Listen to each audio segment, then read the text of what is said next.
but you benefited from it. You benefited from it, and you still benefit from it. Yes. If the black community has more money, this country has more money. So my thing is just help spread the benefit. But How has Biden or Trump been good for my community?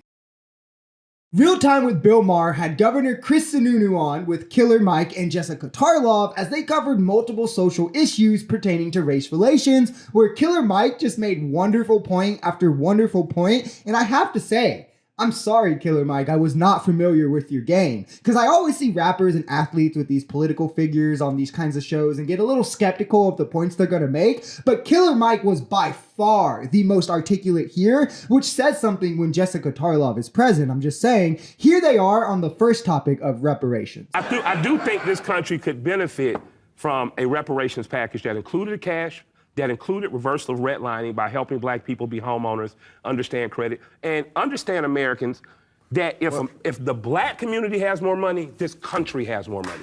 Yeah, and we need to start seeing ourselves in a relationship. As long as we have the topic on the table, what do you think about that? Reparations. Vivek Ramaswamy just texted me his Taylor Swift playlist. I haven't been paying attention, so I'll pass. Wait, you're dodging this question? I'll dodge out. Really? In terms of what, reparations? Reparations. Sending out a check. Someone's got to pay. No, I'm not for reparations. I'm not for that at all. This is the problem with conversations like this that people of color find. The dismissiveness from people like Chris Sununu. Killer Mike made some great points here that he could have easily responded to. Some of the things he mentioned can be done without increasing the debt. And Chris Sununu's response is to say, Vivek texted him about Taylor Swift. Who cares, man? You're on there talking about something. Respond. Act like this is a serious conversation, because guess what? It is. He's not even willing to have the conversation. That's what the huge problem is with multiple people who are in Washington, who are governors, who are the people who are supposed to be having these conversations. They're not willing to take them serious. And I want to get more into it, but Killer Mike really goes in. So let's watch that first. The difference between collective guilt and individual. Why don't you feel guilty? No, I don't. Yeah, and because I didn't do it. I think more black conservatives, but you benefited from it.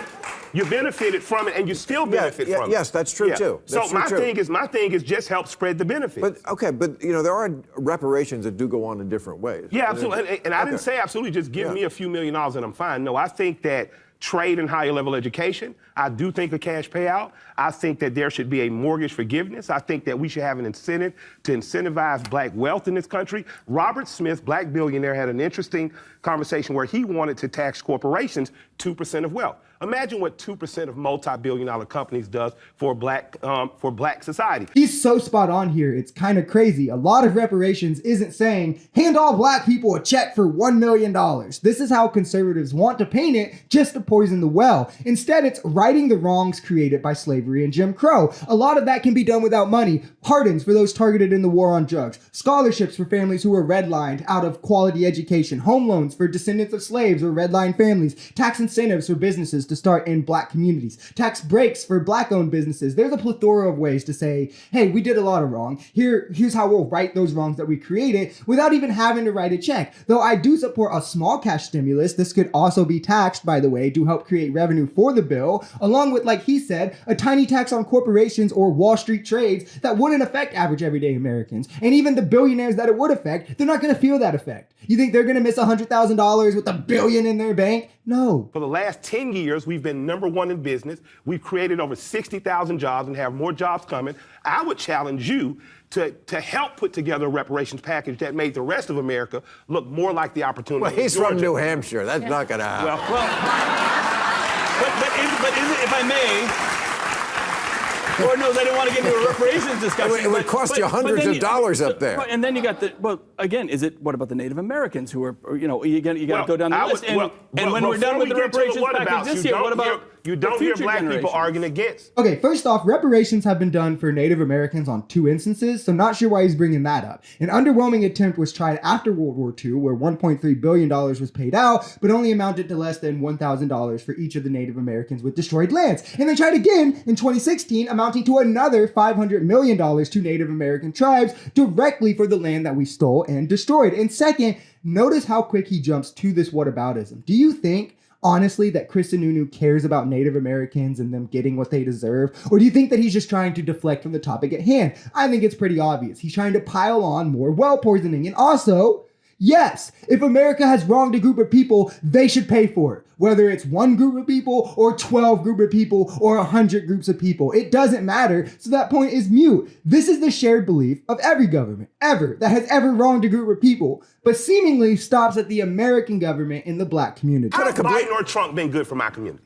And I'm not saying they're the same. At least but you got to meet me at my table, not just go have lunch with a black kid and think everything's okay. At least you're engaging with the question now. Yeah. And he hits the nail on the head again. The biggest difference is the ostensible responsibility that Democrats have to cater to the minority groups. One thing I will speak on, though, is that the much more diverse appointees of Biden and that you usually see with Democrats and the studies that link you're going to get far better or more fair treatment from someone who looks like you, who has had the experiences like you. So having diversity among these appointees in the legal system, in the DOJ, at the federal level is a plus. But he's not wrong when he says for decades, neither Democrats or Republicans have tried to do anything meaningful legislation policy-wise for the black communities. It's always a little here, a little there. Let me get black unemployment low. Let me put a little money in HBCUs. You know, a Democrat will do enough to say, see, I am the party that cares about you. And a Republican will do enough to say, see, I'm not racist, but neither will do enough. We need to focus on starting the change at the local level, which Killer Mike beautifully explains. And have the discussion. Yes, and I could not agree things more. you agree with. Right. And on a hyper-local level, what's more important to Americans should be who's my city council person, who's my mayor, and who's my governor. School board. And school board. Yeah. If you do that, I guarantee you'll start to create local change that then from the top down, they'll say, we need to emulate that. And I'll give you a perfect example is a Democratic judge named Asha Jackson, Chief Judge Asha Jackson in Georgia, creates the Pinnacle program that gives people an opportunity not to fall prey to recidivism and go back to jail. You get 1 year to clean your shit up, then you graduate, you go on, you don't have to go to prison.